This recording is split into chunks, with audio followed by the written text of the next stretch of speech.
Matthieu 2, 1 à 11. Je lis. Jésus étant né à Bethléem en Judée, au temps du roi Hérode. Voici les mages d'Orient arrivèrent à Jérusalem et dirent: où est le roi des Juifs qui vient de naître? Car nous avons vu son étoile en Orient et nous sommes venus pour l'adorer. Il y a un de mes amis là-bas qui est en train de réciter cela parce que c'est son texte, Christian Manisha, un garçon formidable, très intelligent. Le roi Hérode, ayant appris cela, fut troublé, et tout Jérusalem avec lui.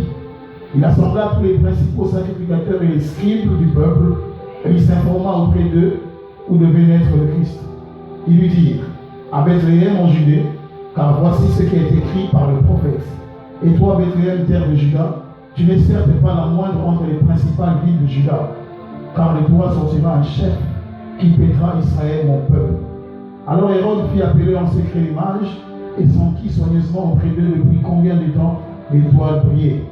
Puis les envoya à Bethléem en disant: allez et prenez les informations exactes sur le petit enfant. Quand vous l'aurez trouvé, faites-le-moi savoir, afin que j'aille aussi moi-même l'adorer.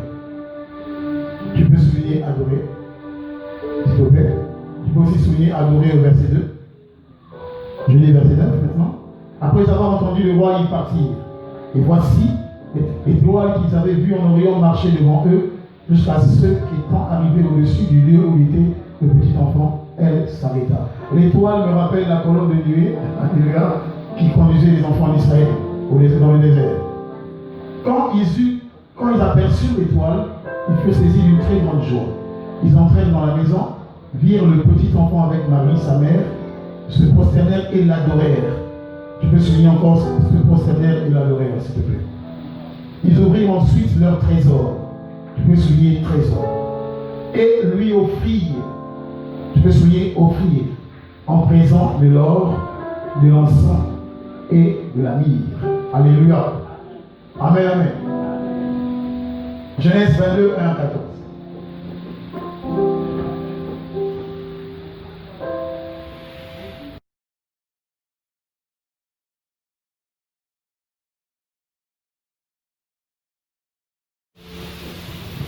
Je lis. Après ces choses, Dieu mit Abraham à l'épreuve et lui dit: Abraham, et il répondit: me voici.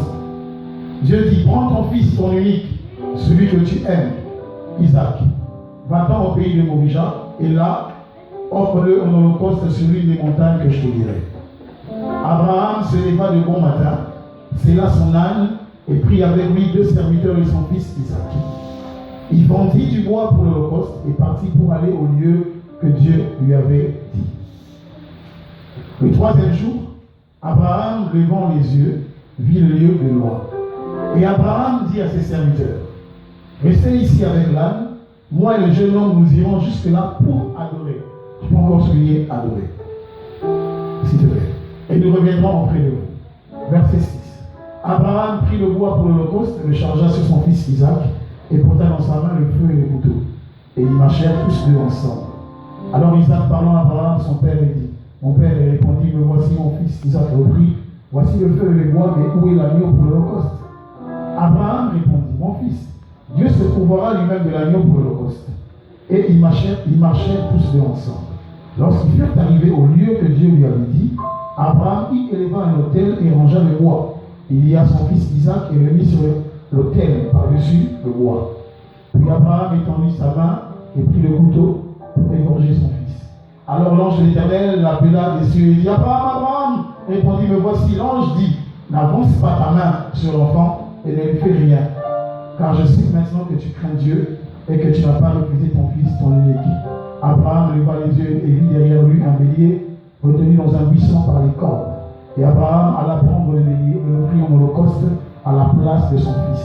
Abraham donna à ce Dieu le nom de Jéhovah Jireh. C'est pourquoi on dit aujourd'hui à la montagne de l'Éternel, il sera pourvu. Est-ce que tu peux acclamer le Seigneur? Bien-aimés, nous sommes dans notre retraite de prière qui a commencé depuis le dimanche. Et le thème de notre retraite, c'est la prière. Nous avons appris c'est quoi la prière. Vraiment, on a dit que la prière, c'est le dialogue entre Dieu et l'homme. Amen, amen. C'est quoi encore la prière? Papa Léopold Mutombo, du ministère Amen, dit que la prière est le dialogue entre deux esprits. L'esprit de Dieu et l'esprit de l'homme. C'est quoi encore la prière? La prière, c'est le fait de se décharger de ses soucis, de ses inquiétudes dans la présence de Dieu. C'est quoi encore la prière? La prière, c'est le fait de venir à Dieu, de s'approcher de lui, de venir à sa sainte montagne dans sa présence. C'est quoi encore la prière? On a appris que la prière, c'est demander quelque chose à Dieu selon sa volonté. C'est quoi encore sa prière? La prière, c'est le fait de prendre Dieu au mot, de lui répéter sa parole, de lui rappeler sa parole. Mais on a aussi appris que la prière, c'est le fait de parler à Dieu et aussi de l'écouter. Quand je prie, je parle à une personne vivante, parce que Dieu est vivant. Alléluia. Amen. Il est invisible humainement parlant, mais il n'est pas abstrait, il est concret, il est vivant. Je parle à une personne, à Dieu, qui a des oreilles. La Bible dit, ses oreilles sont attentives aux prières des justes. Et il n'a pas que des oreilles pour entendre, il a aussi une bouche pour parler. Alléluia. La Bible dit, Dieu parle tantôt d'une manière, tantôt d'une autre. Dieu a plusieurs voies qu'il entreprend pour parler à l'homme. Raison pour laquelle on a dit que l'écoute de la voix de Dieu demande un sens élevé de discernement. Amen, amen. Pour écouter Dieu, j'ai besoin d'un discernement élevé. Parce qu'il a plusieurs manières de parler. Il peut me parler par un songe, il peut me parler par un événement, par un fait, par une histoire qui se relate dans mon entourage, par un film que je suis, par la prédication, c'est parmi les voies par excellence, pendant que je médite sa parole de Dieu, pendant. Alléluia. Je dois avoir le discernement pour écouter ça. On a appris que dans l'écoute de Dieu, il y a deux dimensions. La première dimension, c'est la reconnaissance de la voix ou du langage de Dieu. Et la deuxième dimension, c'est la compréhension du message donné. Et on a pris trois catégories de personnes dans l'écoute de Dieu. La première catégorie, ce sont les personnes qui ne savent ni reconnaître la voix ou le langage de Dieu, ni comprendre le message donné. Lorsque Dieu parle, ils ne savent pas reconnaître sa voix. D'office, ils ne sauront pas aussi comprendre le message qui leur passe. Car derrière le langage de Dieu, derrière la voix de Dieu, il y a un message qui veut passer à l'homme qui parle. Alléluia. La deuxième catégorie, ce sont les personnes qui savent reconnaître la voix ou le langage de Dieu, sans pour autant comprendre le message donné. Donc quand Dieu parle, ils savent que c'est Dieu qui leur a parlé. Amen, amen. Mais ils ne savent pas comprendre le message donné. On a vu cela hier. Les chansons et le panété de Pharaon en prison ont eu les songes. Ils ont eu l'esprit agité. Pourquoi? Parce qu'ils ont compris que leur divinité leur ont parlé, mais ils n'ont pas compris le message que leur divinité leur passait. De même aussi Pharaon, lorsqu'il a eu les deux songes dans Genèse 41, elle me dit, lorsqu'il s'est réveillé, son esprit était agité. Pourquoi? Parce que Pharaon savait que le songe est un message spirituel qu'il n'a pas pu capter. Et la troisième catégorie de personnes, ce sont les personnes qui savent reconnaître la voix ou le langage de Dieu et qui comprennent le message donné. On a vu dans la maison, dans la famille de Jacob, pourquoi les frères de Joseph le haïssaient. Premièrement, c'est parce que leur père l'aimait plus que tous. Mais deuxièmement, c'est à cause des songes qu'il recevait. Donc ses frères savaient que le songe est un message de Dieu. Alléluia. Passons à la matière du jour. Les sortes de prières. Je peux écrire cela. Les sortes de prières. Il existe plusieurs sortes de prières.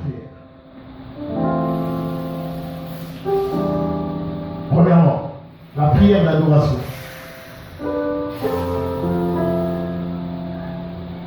La prière de louange. Deuxièmement, prière de louange. Troisièmement, la prière d'action de grâce.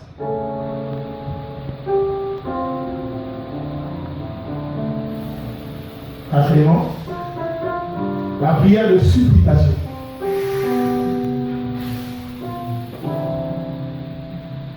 La prière d'adoration, la prière de louange, la prière d'action de grâce, la prière de supplication.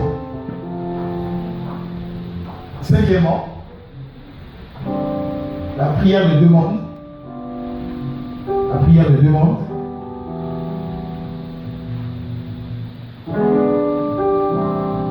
Sixièmement, la prière d'autorité. Bon, la prière d'adoration, la prière de louange, la prière d'action de grâce, la prière de supplication, la prière de demande, la prière d'autorité. On peut s'arrêter là. Alléluia. Aujourd'hui, c'est bonjour. Amen, amen. Dans Matthieu 2, on nous parle des mages qui venaient d'Orient. En fait, je voulais un peu nous fixer par rapport à une vérité qui a été propagée depuis des années, mais qui n'est pas vérifiable dans la Bible. On parle de 3 mages. La Bible n'a jamais parlé de 3 mages. On parle des mages. Alléluia. On ne sait pas si c'est 2, 3, 4, 5. Ce sont des mages. Alléluia. On parle des mages d'Orient qui sont venus à Bethléem pour adorer le roi qui vient de naître. Bien aimé, Hérode qui régnait ne savait pas que son successeur venait de naître. Mais ce sont des gens qui venaient de très loin, qui sont venus lui apprendre que le roi qui vient de naître dans son royaume. Hérode, c'est l'image de plusieurs chrétiens. De toi sortira celui qui dominera sur Israël. Alléluia. Hérode maintenant était rusé. Il leur a dit, quand vous allez l'adorer, dites-moi aussi pour que j'aille l'adorer. Il ne voulait pas aller l'adorer, il voulait aller le tuer. Amen, amen. Ce n'est pas le problème d'aujourd'hui. Les mages sont allés adorer Dieu. C'est quoi l'adoration? Écrivons la prière d'adoration. Dans les affermissements, on nous dit que la prière d'adoration ou l'adoration, c'est le fait de dire à Dieu ce qu'il est. L'adoration, c'est le fait de dire à Dieu ce qu'il est.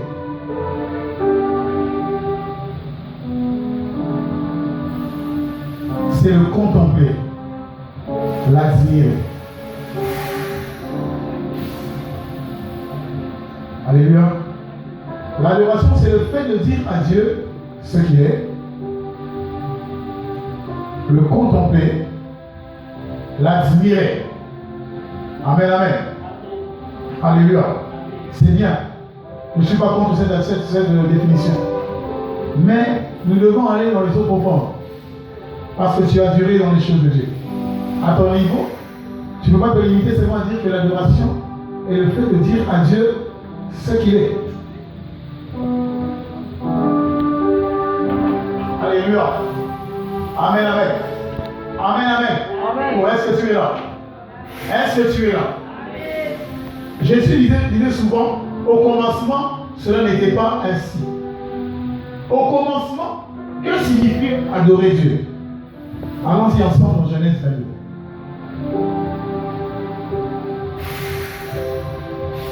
Genèse 22. Après ces choses, Dieu mit Abraham à l'épreuve et il dit, Abraham, et il répondit, me voici. Comme Dieu. Et il dit, me voici. Dieu dit, prends ton fils, ton unique, celui que tu aimes, Isaac, va-t'en au pays de Morija, et là, offre-le en holocauste sur l'une des montagnes que je te dirai. Bien aimé, Dieu apparaît à Abraham et lui dit, Abraham, prends ton fils, ton unique. Pourquoi Dieu précise? Parce qu'Abraham avait 2 ans. S'il disait seulement ton fils, Abraham pouvait donner Ismaël. Parce qu'il a eu Isaac avec souffrance. Prends ton fils, ton unique, celui que tu aimes. Il pouvait dire j'aime aussi Ismaël. Après il dit Isaac. Lorsque Dieu parle à l'homme, lorsque Dieu demande quelque chose à l'homme, lorsque Dieu réclame quelque chose dans la vie de l'homme, il le fait avec beaucoup de précision parce qu'il connaît l'homme. Alléluia. Offre-le en holocauste sur l'une des montagnes que je te dirai. Va me tuer Isaac. Va m'offrir Isaac. Qu'Isaac soit pour moi une offrande aujourd'hui. C'est ce que Dieu dit à Abraham. Je continue avec ma lecture. Abraham se leva le bon matin, sella son âne, prit avec lui et prit avec lui 2 serviteurs et son fils Isaac. Il vendit du bois pour le et partit pour aller au lieu que Dieu lui avait dit. Le 3e jour, Abraham leva les yeux et vit le lieu de loin. Et Abraham dit à ses serviteurs, restez ici avec l'âne. Moi et le jeune homme, nous irons jusque là pour adorer. Oh, alléluia. Dieu n'a pas parlé à Abraham d'adorer. Nous parlons de la prière, aujourd'hui nous parlons de l'adoration. Dieu n'a pas parlé à Abraham d'adorer. Dieu a dit à Abraham, offre-moi Isaac en holocauste. Lors. N'est-ce pas? Dieu lui a dit d'offrir Isaac en holocauste. Mais Abraham parle à ses serviteurs d'aller adorer. On a dit dans les affermissements, on nous dit que adorer, c'est dire à Dieu ce qu'il est. Mais Jésus disait souvent, au commencement, cela n'était pas ainsi. Jésus ramenait toujours aux gens au commencement. Nous sommes aussi revenus au commencement, où c'est pour la première fois qu'on parle de adorer dans la Bible. Abraham définit l'adoration comme le fait d'offrir Isaac. Alléluia. Écris ceci. L'adoration, c'est le fait d'offrir son Isaac à Dieu. Abraham, comment Dieu te dit d'offrir ton fils? Mais toi tu parles de l'adoration. Je parle de l'adoration parce que je sais qu'adorer Dieu, c'est lui offrir ce que j'ai.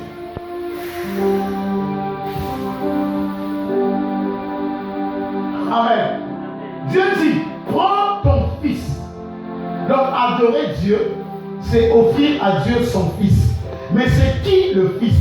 Le fils, c'est le fruit des entrailles de l'homme. Le fruit de sa production. Le fruit de son travail. L'adoration, écrit ceci, l'adoration, c'est le fait d'offrir à Dieu le produit de son travail, de son activité.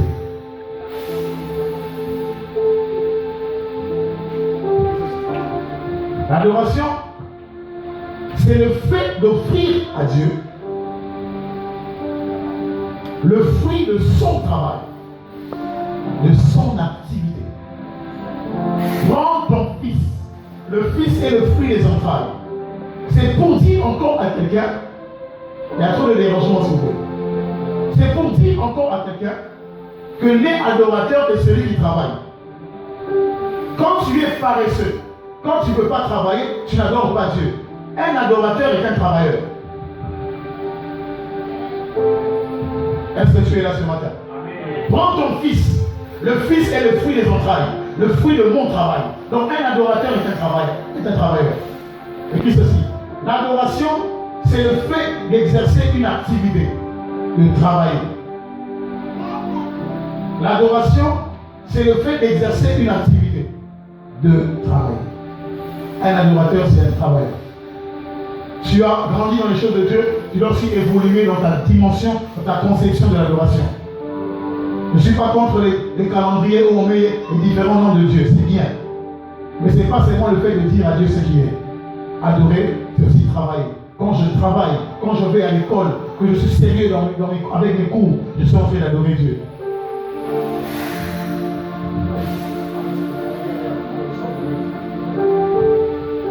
Quand j'adore Dieu, je suis en train de travailler.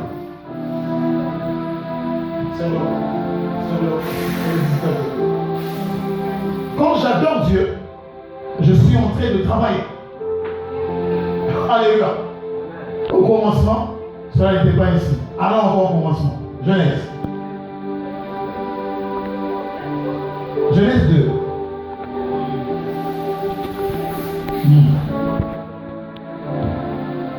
Genèse 2, verset 15.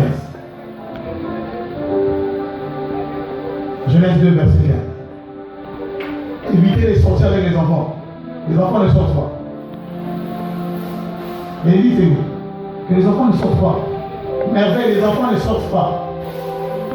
Aucun enfant ne sort. Genèse 2, verset 15. La Bible dit: l'Éternel Dieu prit l'homme et le plaça dans le jardin d'Éden pour le cultiver et pour le garder. Tu peux souligner pour le cultiver et pour le garder. Je reprends. L'Éternel Dieu prit l'homme et le plaça dans le jardin d'Éden pour le cultiver et pour le garder. Bien-aimé, lorsque Dieu a formé l'homme, il a pris l'homme par la main, l'a placé dans le jardin. J'ouvre une parenthèse pour dire à quelqu'un: Dieu n'est pas comme ces papas-là irresponsables là. Oh, ma potara, ça va créer un environnement malade. Dieu a d'abord créé l'environnement, après il a formé l'homme. L'homme est venu, il a trouvé l'environnement où il devait œuvrer. Alléluia. Amen, amen. Il a placé l'homme pour cultiver et pour garder. Souvent, quand je prêche, j'aime pas trop le mouvement. J'aime voir les gens concentrés. Alléluia. Cultiver, c'est-à-dire travailler.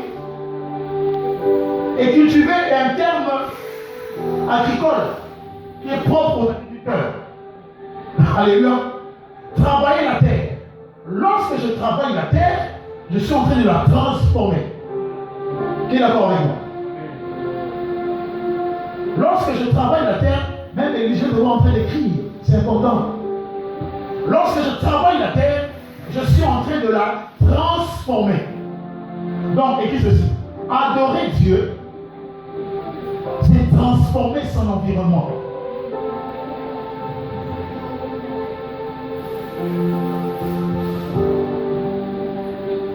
Chers serviteurs, quand je prêche, j'aime voir les serviteurs très concentrés. Parce que c'est vous les pasteurs JP de demain. C'est vous les papas François de demain. Alléluia. Adorer Dieu, c'est transformer son environnement. Alors l'homme devait cultiver la terre. Il devait transformer la terre. Alléluia. Quand tu es quelque part, dans une famille, dans un quartier, dans une entreprise, dans un marché où tu vas, tu dois transformer ce lieu. Et quand tu seras en train de le faire, tu seras en train d'adorer Dieu.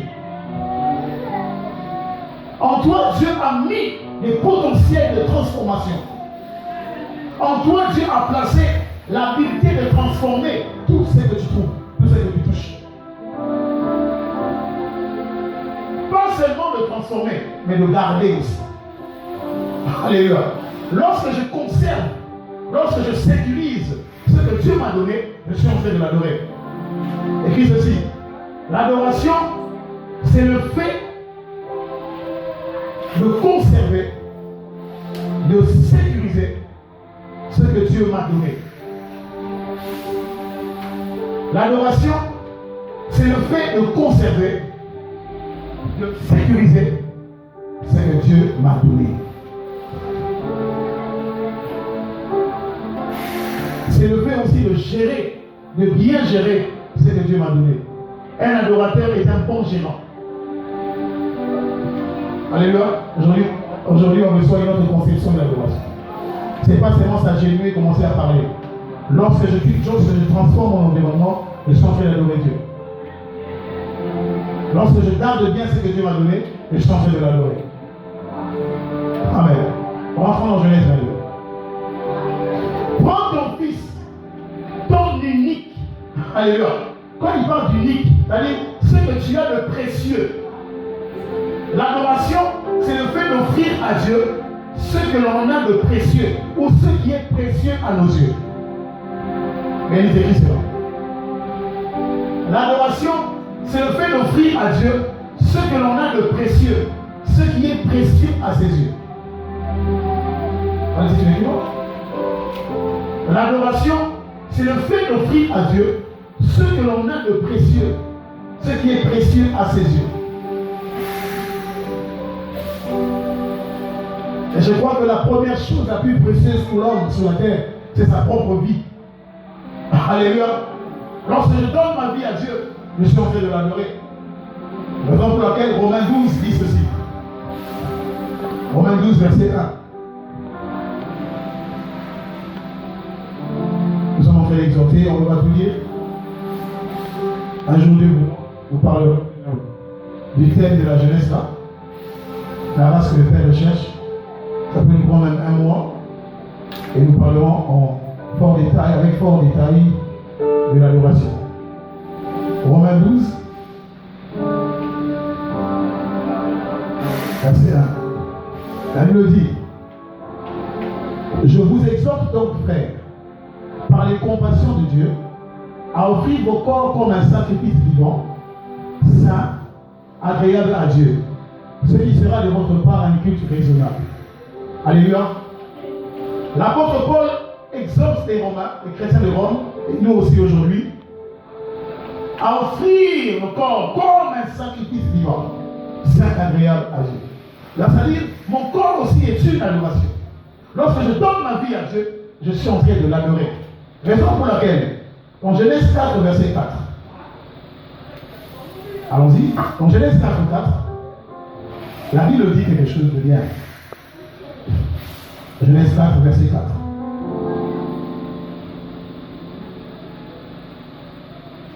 Alléluia.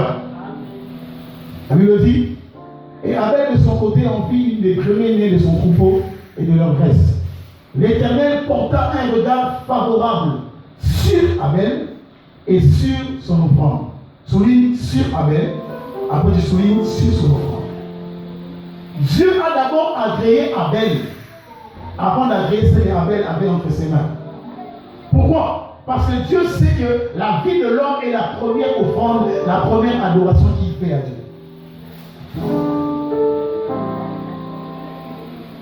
Alléluia. Ta vie doit devenir une adoration. Une offrande, un sacrifice vivant, saint, agréable à Dieu. Un culte raisonnable. Alléluia. Prends ton fils, ton unique, celui que tu aimes. Alléluia. Adorer Dieu, c'est lui offrir ce que l'on aime. Ne donne pas à Dieu quelque chose de superflu. Donne-lui ce que tu aimes. Je me rappelle le jour que je voulais prier mon maladie, je lui ai dit: donne à Dieu ce que tu aimes. Il ne ressent pas si amité. Alléluia. Amen, amen. Ne donne pas à Dieu d'abord. Pantalon, on a les magamos, on a les baisses, on a les âmes, on a les âmes. 1000 francs, oui, avec qui était. La $100, tu peux mettre 1000 francs, la paix sans âme. L'adoration, c'est le fait de donner à Dieu ce que tu aimes. Dieu a précisé ce que tu aimes. Isaac. Alléluia. Que signifie Isaac? Isaac, étymologiquement, en hébreu, signifie il rit. Il rit, azoseka. Et dans le sens large, ça signifie le rire. Amen, amen. Donc je dois offrir à Dieu ce qui réjouit mon propre cœur d'abord. L'adoration, c'est le fait d'offrir à Dieu ce qui réjouit mon cœur. Qui est sans voix. L'adoration, c'est le fait d'offrir à Dieu ce qui réjouit mon cœur. Avant que ça puisse réjouir Dieu, ça doit d'abord me réjouir. Je me pose la question, peut-être que si Dieu n'a pas agréé l'offrande de Caïn, peut-être que cette offrande-là n'a pas d'abord réjoui son cœur à lui-même, Caïn. Même quand tu offres quelque chose à quelqu'un, donne-lui quelque chose qui d'abord te réjouit toi. Mets-toi à sa place. Si tu étais lui, est-ce que tu aurais reçu un cadeau pareil? Alléluia. Amen, amen. Raison pour laquelle, ce jour-là, les mages, comme on a lu, sont venus adorer Jésus. Amen, amen. Amen, amen. Quand on dit l'enfant Jésus, ce n'est pas Dieu qui était enfant, c'est l'homme là qui était enfant. Aujourd'hui, on ne célèbre pas l'enfant Jésus. Aujourd'hui, on célèbre Dieu. Amen, amen. Et quand ils sont venus adorer, ils étaient accompagnés de quelque chose. Verset 11 de Matthieu 2. On avait lu. Ils entraient dans la maison, virent le petit enfant avec Marie, sa mère, se prosternèrent et l'adorèrent. Pourquoi ils peuvent prosterner un enfant? Parce qu'ils savaient que c'était le Messie, c'était Dieu. Et lui offrirent en présent de l'or, de l'encens et de la myrrhe. Pourquoi ils ont apporté de l'or, de l'encens et de la myrrhe? Ce sont les présents qu'on apportait au roi. À l'époque, de l'or et de l'encens et de la myrrhe étaient les cadeaux qu'on apportait au roi. Même aujourd'hui, si on te demande d'aller voir le président, tu dois lui apporter un cadeau. Aujourd'hui, ça l'étonne que quelqu'un va voir Dieu sans cadeau, sans offrande. Quand tu viens dans la présence du roi, tu dois venir avec un cadeau. Aujourd'hui, les mages nous enseignent sur l'adoration. Ce n'est pas seulement dire à Dieu, ce n'est pas seulement chanter, mais c'est aussi donner à Dieu ce que l'on a. Amen, amen. Pour la Noël d'aujourd'hui, nous allons parler de comment adorer Dieu. Nous allons adorer Dieu avec ce que l'on a. Est-ce que tu peux dire à ton voisin, adore Dieu avec ce que tu as? Alléluia. La morale peut déjà monter. On va donner un panier. Le panier est là devant moi. Pendant que je suis en train de chanter, tu vas venir avec ton offrande d'adoration. Ce n'est pas l'offrande ordinaire, c'est l'offrande de l'adoration. Tu vas venir avec quelque chose que tu aimes, qui touche ton cœur. Pendant que je suis en train de chanter, Emmanuel, tu viendras avec ça.